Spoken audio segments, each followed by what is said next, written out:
भी बजरंग बली की जय। भूत भावन भगवान की जय। श्री गोस्वामी जी महाराज की जय।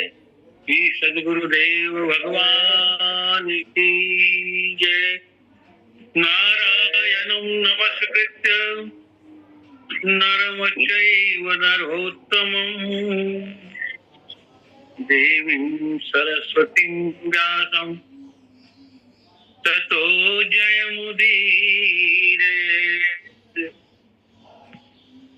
बंसी विभूषित करान्नवनीरदाभातु पीताम्बराधरुणबिम्ब फलाधरो स्थातु।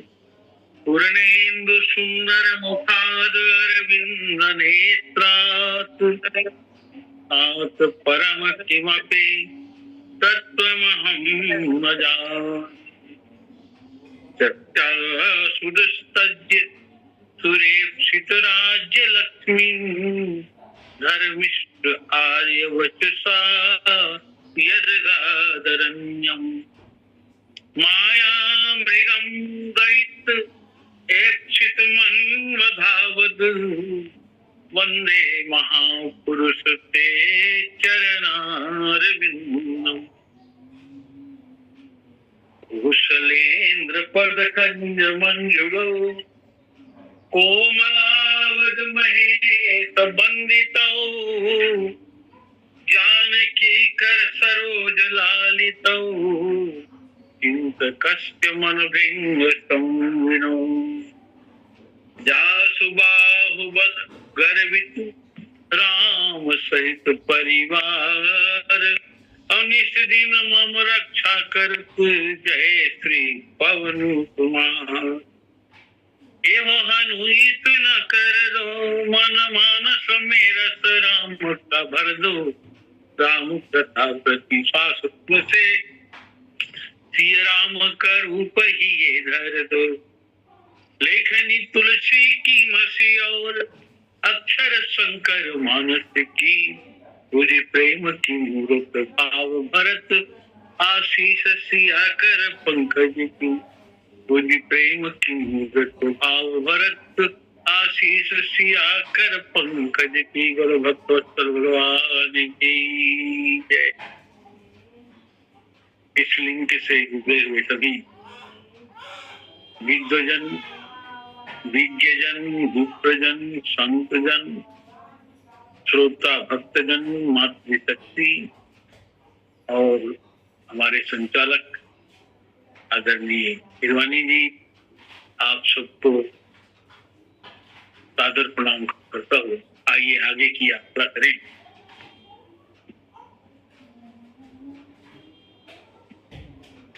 वाल्मीकि जी भगवान को कई स्थान 14 स्थान और 14 में कई समाहित है। गिनती का 14 है। स्थान दिखाते हैं मानो भगवान का बड़ा सरलीकरण कर देना चाहते। भगवान कठिनता से मिलते हैं ये तो कहा गया है, लेकिन वाल्मीकि जी कहते हैं महाराज आप बड़े सरलता से मिले। इसीलिए वो जो स्थान बताते हैं 14 स्थान, आज हम लोग चर्चा करेंगे 13वें।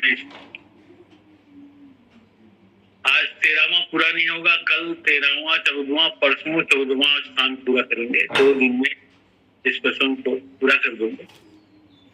तो आज का प्रसंग भी बड़ा महत्वपूर्ण है। आज का स्थान बड़े ध्यान से हमको समझना पड़ेगा। सुनना सरग नरक अपबरग समाना अजहाँ तहाँ देख धरे धनुवाना।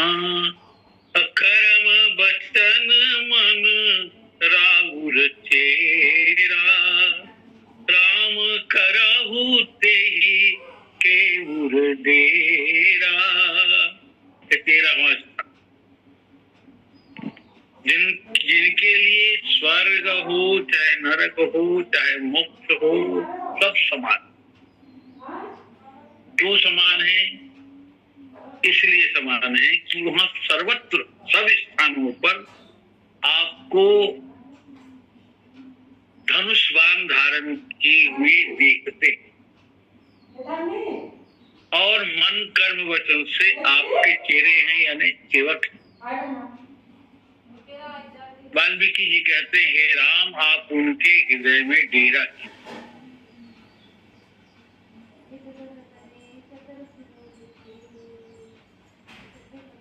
ये भक्त स्वर्ग में ही आपका दर्शन करते हैं, मोक्ष लोक में आपका दर्शन करते हैं। नहीं, ये सब नरक में भी आपका दर्शन। इनको कहीं भी, इनको निरंतर आप देखते रहते, आपका धनुर्धर रूप निरंतर दिखाई देता है।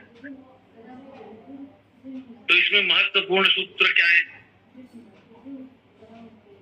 इसमें महत्वपूर्ण सूत्र है कि सर्वत्र भगवान को जो देखता है या जो देखे या जो देखता है, सर्वत्र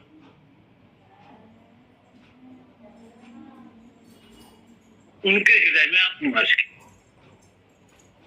वैसे तो हमारे जितने वेद हैं, पुराण हैं, शास्त्र हैं, संत हैं, महात्मा हैं, सब यही कहते हैं कि ईश्वर का निर्वास सर्वत्र, ब्रह्म जो व्यापक विरज अज,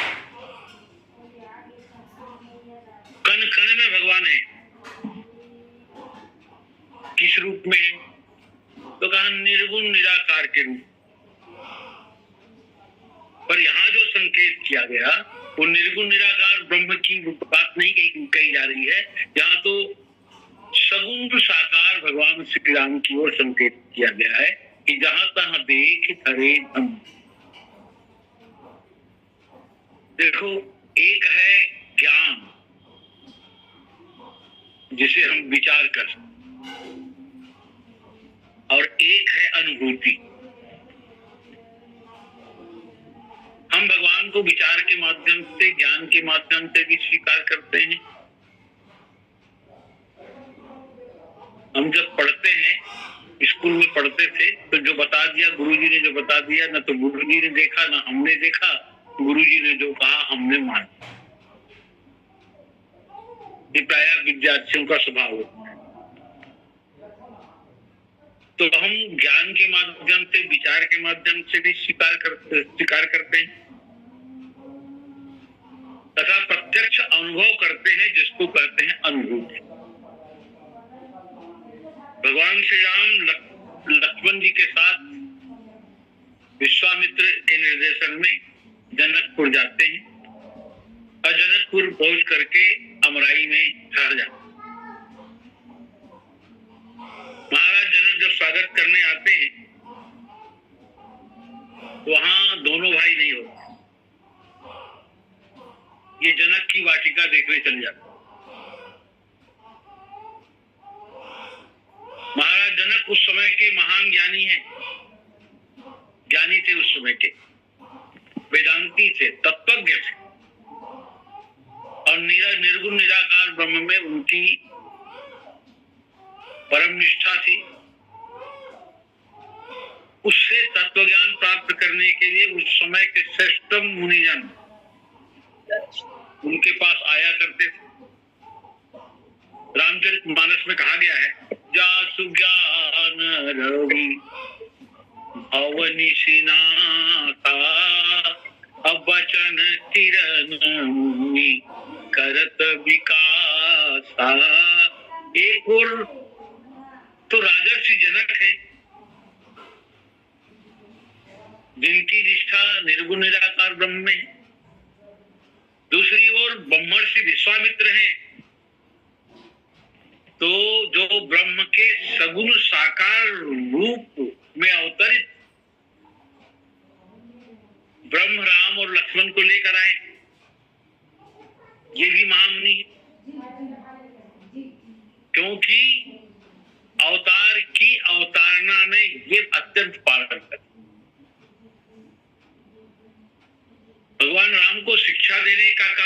महर्षि वशिष्ठ के द्वारा संपन्न होता है, लेकिन भगवान की लीला का प्रकटीकरण विश्वामित्र के द्वारा संपन्न होता है।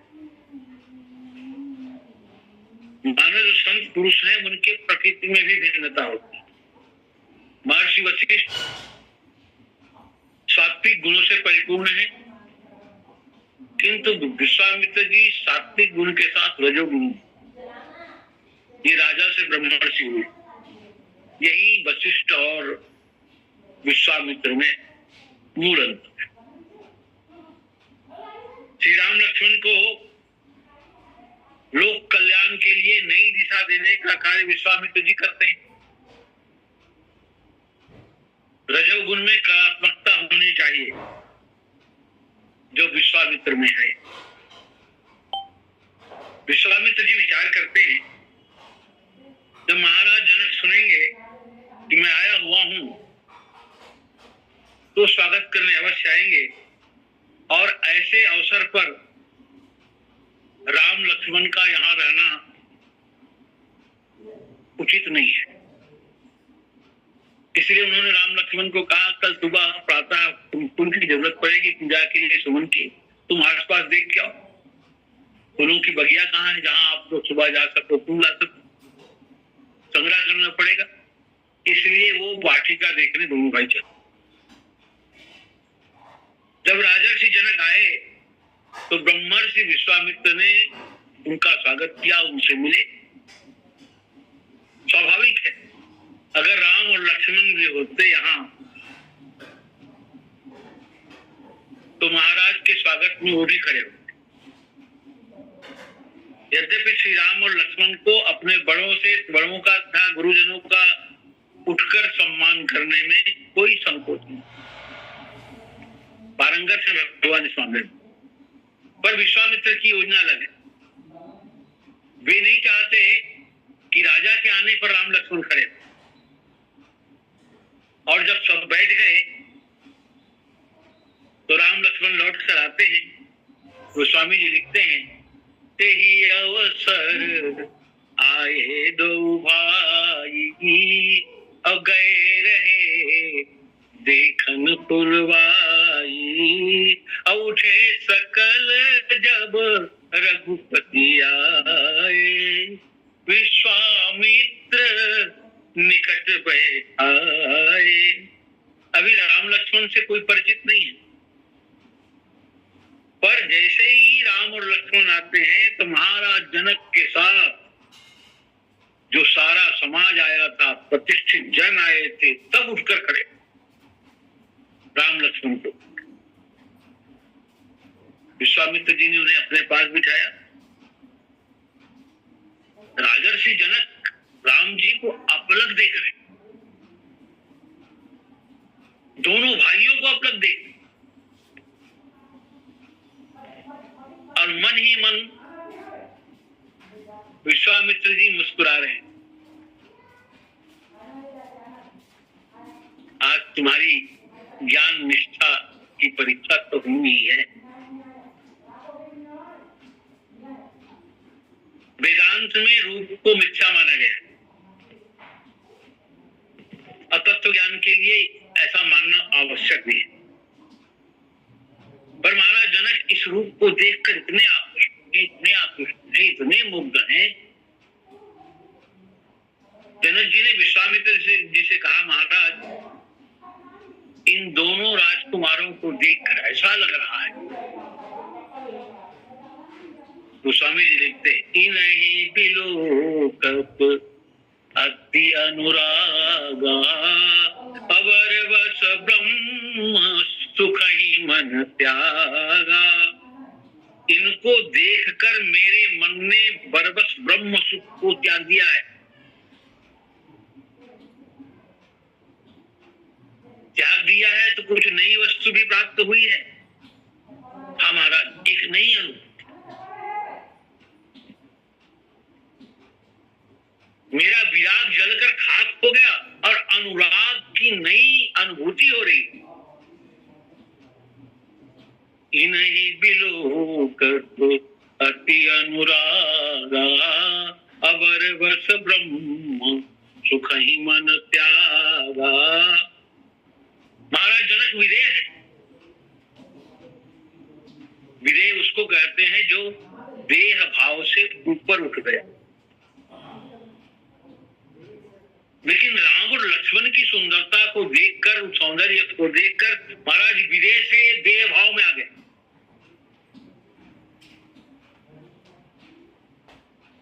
विश्वामित्र देख रहे हैं कि अब वास्तव में विदेह हो रहे हैं। इसके पहले तो नाम मात्र के विदेह,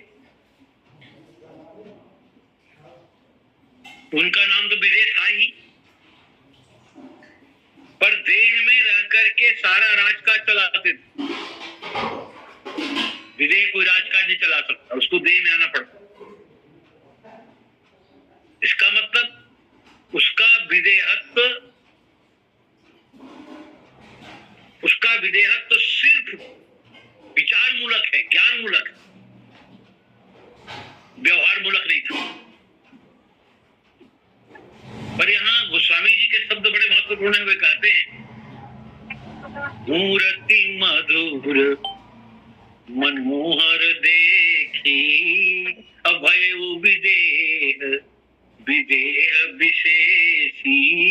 विदेह सचमुच विदेह हो, विचार से विदेह होना एक बात, और सचमुच देह का भान न हो विभिन्न बात।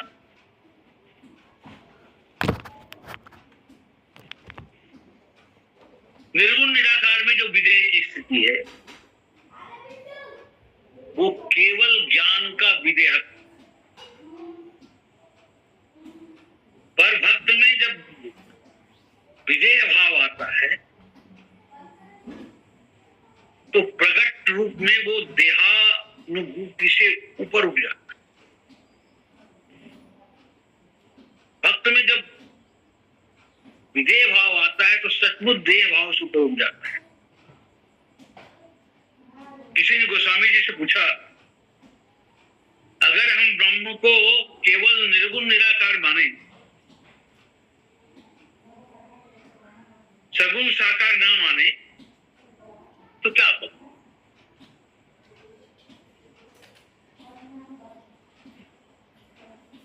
तब गोस्वामी जी ने गणित के सिद्धांत के आधार पर इसका उत्तर दो। जैसे जब हम रुपयों की संख्या लिखते हैं पहले अंक लिखते, जैसे 1000 लिखना हो, एक उसके बाद 300 शून्य जोड़ दो, 1000 हो। उसके बाद नियम है उसी अंक को अक्षर में भी लिखो, अक्षर ही 1000 रुपए। क्योंकि अगर हम सिर्फ अंकों में लिख दें और कोई व्यक्ति आके एक अंक को घटा दिया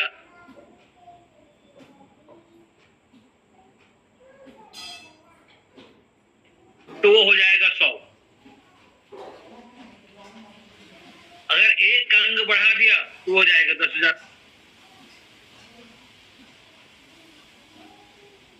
तो पूरी तरह निश्चिंतता कब आएगी? जब अंक के साथ में अक्षर भी लिखें। इसी प्रकार निर्गुण निराकार ब्रह्म सिर्फ अंक है। अंक को घटाया भी जा सकता है, बढ़ाया भी जा सकता है।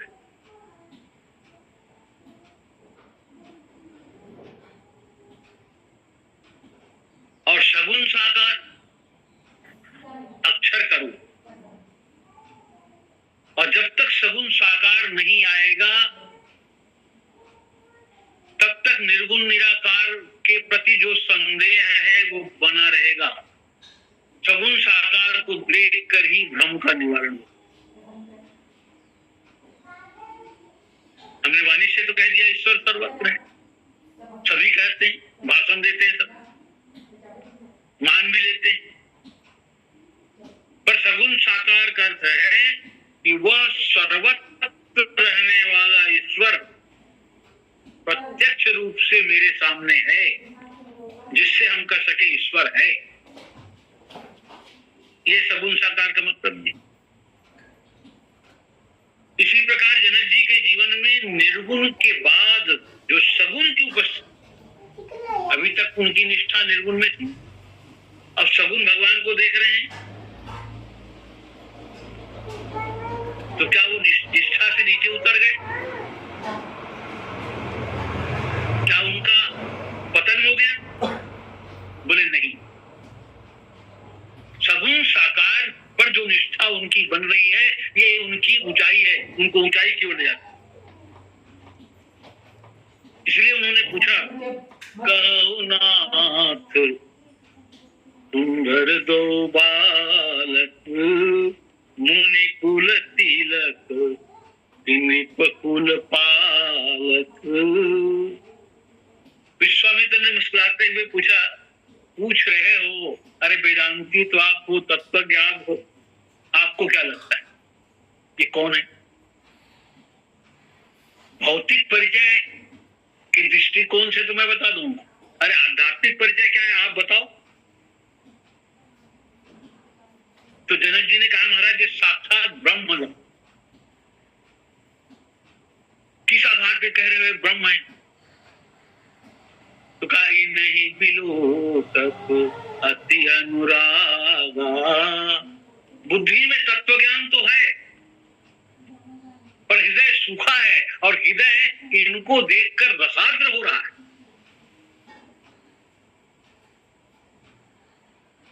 जिनके जीवन में विराग था, विराग जल गया, विराग का राख निकल गया, नया अनुराग पैदा हो गया। तब विश्वामित्र जी ने पूछा, अरे भाई ब्रह्म तो एक होता है, अब आप दोनों को ब्रह्म कह रहे हो, क्या दोनों ब्रह्म है? अगर ऐसा है तो ब्रह्म दो हो गए।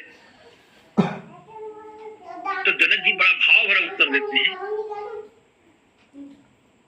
हाँ मुनिवर, ब्रह्म ही दो रूप बनाकर आ गया, पर रंग अलग अलग। ब्रह्म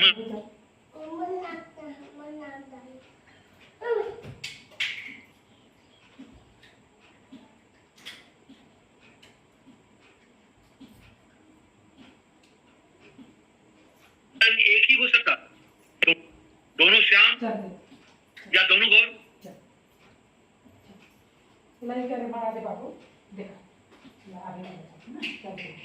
परंतु इन्होंने ऐसा नहीं किया। विचार करते हैं महाराज जन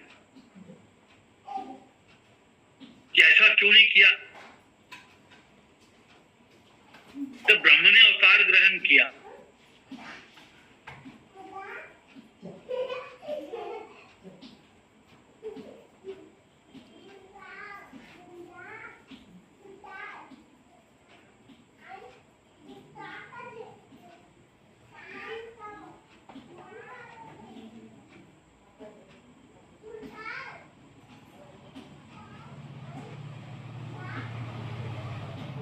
एक जैसे होता, अरे यार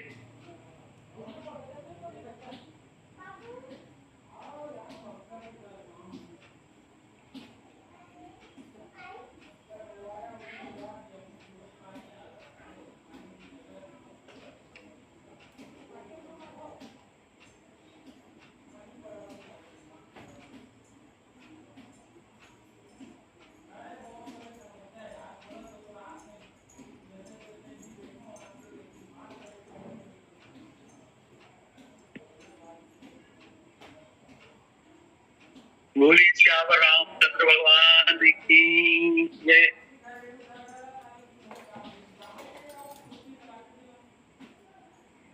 देखो, जिस ब्रह्म के लिए वेद भी कहते हैं नेति नेत,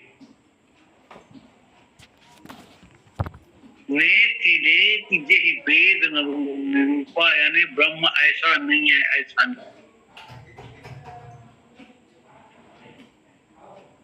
और अगर ब्रह्म अवतार लिया है और कोई कहे कि ब्रह्म ऐसा है, ब्रह्म राम जैसा है, ब्रह्म लक्ष्मण जैसा है, तर्क करते हैं महाराज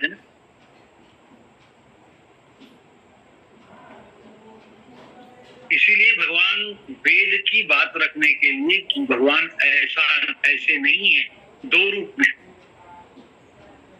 ताकि वेद की बात कटे ना, वेद की बात ठहरी रहे। कोई कहेगा अरे ब्रह्म सांवला है, अरे ब्रह्म गोरा भी तो है। तो ब्रह्म ऐसा ही है ऐसा नहीं कहा जाता, दो रूपों में दिखाई दे रहा है, तब जो नेति नेति कहा गया है वो सिद्धांत बच जाएगा। ब्रह्म जो निगम नेति कही गावा, उभय वेश धरि ईशोई आवा, सहज विराग रूप मन मोरा, थकित होत जी चंद्र चकोरा। वास्तव में ज्ञान से व्यवहारिक पक्ष में आना पड़ेगा, विचार से व्यवहार की ओर आना पड़ेगा, तब ये गुत्थी सुने। महर्षि लोमस से काकभूषुंडी जी कहते हैं, महाराज मैं सगुण ब्रह्म का दर्शन कर। भुसुंडी कहते हैं, भुसुंडी तुम जिस ईश्वर को ढूंढ रहे हो वो तुमसे अलग नहीं है, वो तुमसे दूर नहीं है। उदाहरण क्या दिया, सोते तो ही ताही नहीं भेदा, अबारी भी इव गावहि बेदा। समुद्र और तरंग, समुद्र और उसमें उठने वाली लहरों में रंच मात्र भी अंतर नहीं।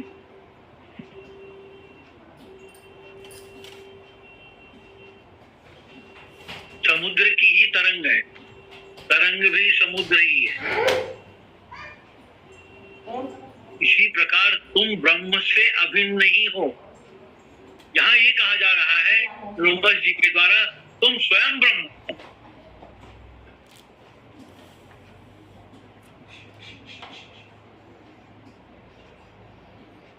पर लोमस जी को लगा ये मेरी बात ध्यान से नहीं सुन रहा है, क्योंकि ये निर्गुण की बात करे, वो सगुण की बात करे, ये विचार की बात करते थे, ज्ञान की बात करते थे, वो व्यवहार की बात करते थे, प्रत्यक्ष की बात करते थे। तब धीरे धीरे लोमस को बोझाना शुरू। महर्षि लोमस को लगा कि मैं इसको इतनी बड़ी ऊंची बात बड़े परिश्रम से समझा रहा हूं और इसके समझ में नहीं आ रहा, ध्यान नहीं दे रहा, उन्हें क्षोभ होने लगा। मुनि जन भय बोध के चिन्हा, लोमस क्रोधा, इतना उच्च कोटि का ज्ञान दे रहा हूं पर ये सुन नहीं रहा। तब उन्होंने कहा अरे मूर्ख, अब देखिए, अभी कह रहे थे भुसुंडी जी को तुम स्वयं ब्रह्म हो, अब कह रहे तुम मूर्ख हो। तो सत्य क्या है, वो ब्रह्म है कि मूर्ख है? यही ज्ञान और व्यवहार की विडंबना है। जो लोमस जी कह रहे थे सर्व खल विदम ब्रह्म नेहं नास्ति किंचन, सब जहां देखो सब ब्रह्म ही ब्रह्म है, ब्रह्म से अलग कुछ भी नहीं है। वो काकभूषुंडी जी को कहने लगे, मूढ़ परम सिद्ध देव न मानसी, उत्तर प्रति उत्तर बहु वचन विश्वास न करई, पाय सही सब ही ते डरई। सत्य पर विश्वास नहीं है तुमको, मेरी बातों को ध्यान नहीं दे रहा है। और ये लक्षण कौवा का ही है, तेरा स्वभाव पूरा कौवा जैसे। कौवा को कुछ देने के लिए बुलाओ तो भी कौवा डरता है कि कहीं पकड़ न लिया जाऊं। और तू तो पूरा कौवा है, इसलिए मैं तुझे श्राप देता हूं कि जा चंडाल पक्षी हो।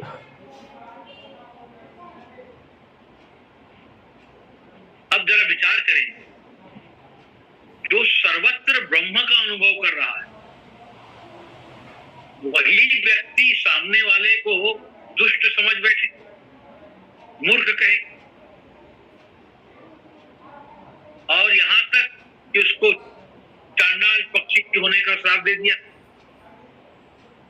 तो इसका मतलब यह है कि लोमस के जीवन में ज्ञान का सत्य, विचार का सत्य, व्यवहार का सत्य नहीं बना।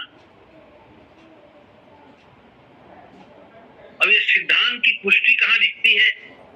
भुसुंडी जी के आचरण में जो सिद्धांत लोमस बता रहे हैं, वो सिद्धांत दिख कहां रहा है कि भुसुंडी जी के व्यवहार।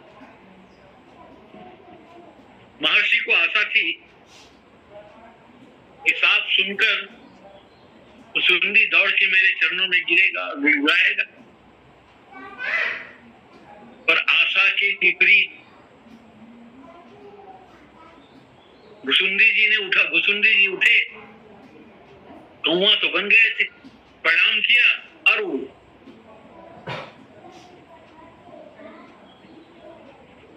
तब महर्षि को लगा अभी अपने को ब्रह्म से अलग बता रहा था, भेदभाती कर रहा था, ब्रह्म सगुण ब्रह्म को देखने की बात कर रहा था।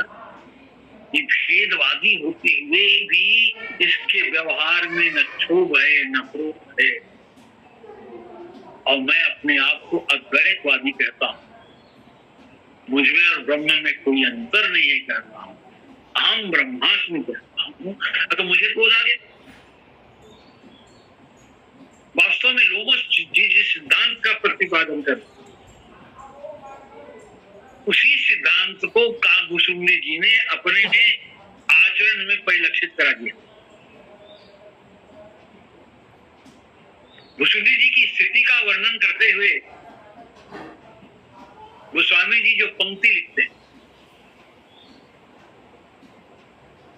और भगवान शंकर पार्वती को जो कथा सुनाते हैं, सुनाते हुए कह रहे हैं, उमा जे राम चरण रत विगत काम मद क्रोध। उमा जो राम जी के चरणों में जिनकी रति होती है, उनके जीवन में काम मद क्रोध तो होता ही। वास्तव में ऐसे ही व्यक्ति जिनके जीवन में न काम क्रोध मद मोह नहीं है, ऐसे ही व्यक्ति निज प्रभु में देह कहीं जगत, संसार को प्रभु में देखते, राम में देखते। जब सब उनके लिए राम है तो कहीं से न करें विरोध, किसे विरोध करें? गरुड़ जी ने काकभुसुंडी जी से पूछा,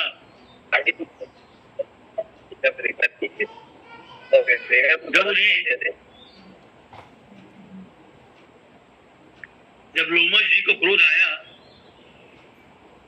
तो आपको कैसा लगा?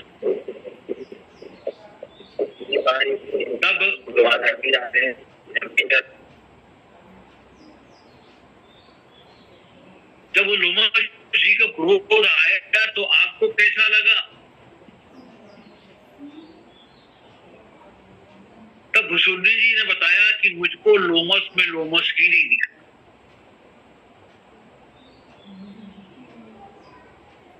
मुझको लोमस में लोमस नहीं दिखा, बल्कि लोमस में, लोमस की बुद्धि में, लोमस के हृदय में मैं अपने कृपामय भगवान को ही बैठे देख रहा था, और वे ही मेरी परीक्षा ले रहे थे। कृपा सिंधु मुनि मति करी भोरी। भगवान लोमस मुनि की बुद्धि को भ्रमित करके लिन्नी प्रेम परीक्षा मोरी, मेरे प्रेम की परीक्षा ले। भगवान ने जो कहलाया महर्षि लोमस ने वही कहा।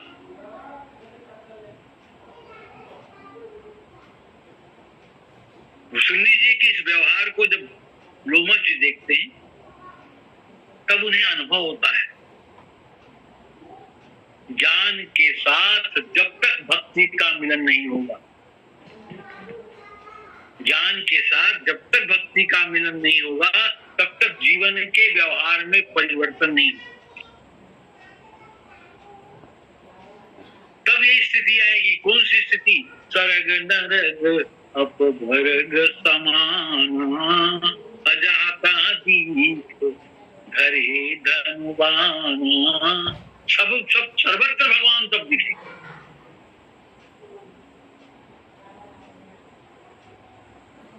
सुंदी जी को लोमस में भगवान दिख रहे और लोमस के स्वर में भगवान का स्वर सुनाई दे रहा है। अब लोमस को पश्चाताप हुआ। उन्होंने बड़े आदर पूर्वक सुंदी जी को बुलाया और पूरी राम कथा सुना, पूरी राम कथा। और लोमस जी ने क्या सुनाई? लोमस जी के हृदय में भगवान शंकर बैठे, शंकर भगवान ने पूरी कथा आवाज भुसुंडी जी की और प्रेषित कर रहे हैं भगवान शंकर पूरी कथा। महर्षि पछताने लगे, इसका हृदय कितना भक्तिमय है, कितना सहिष्णु है, मैंने इसे साथ दे दिया तो परिणाम क्या होता है? लोमस जी का पश्चाताप का परिणाम यह होता है कि सबसे अधिक कृपा और आशीर्वाद वरदान रामचरितमानस में भुसुंडी जी को मिलता है। सबसे अधिक रामचरितमानस का दर्शन यही है कि वेदांत के सत्य को व्यवहार की भूमि यानी आचरण में लाना चाहिए, लाना है। और ये लाएगा कौन? बड़े भक्त।